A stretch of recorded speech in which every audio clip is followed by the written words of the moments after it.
আমার টিয়া ভাবি গরুরে যে আদর যত্ন করে খাওয়াইতেছেন, এত আদর যত্ন যদি ভাইজানরে করতেন, ভাইজান কিন্তু গরুর থেকে মোটা তাজা হয়ে যেত। এরকম হোক না, কাট কাট থাকতো না। ওই সামনে কুরবানির ঈদ না, গরু বিক্রি করতে হইব, এর লেগে আদর যত্ন করে খাওয়াই দিছি। তোর ভাইরা তোর বিক্রি করতে পারুম না, তাই আদর যত্ন করে খাওয়াইও না। কি কও ভাবি তুমি এটা? তুমি গরু বেচবা? আমিও তো সামনে কুরবানি দেবো, গরু খুঁজতেছি, গরু কিনুম। তোমার গরুটা আমার খুব পছন্দ হয়েছে। তোমার গরুটা আমি কিনতে চাই। কত দাম? ৮০,০০০ টাকা। ৮০,০০০ টাকা? একদম আমার বাজেটের মধ্যে হয়েছে। আমি ৮০,০০০ টাকা দিয়ে একটা গরু কিনতে চাই, কিন্তু আমার একটা শর্ত আছে।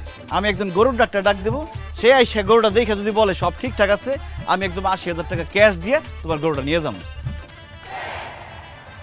আচ্ছা ঠিক আছে, ডাক। ডাক্তার সাহেব,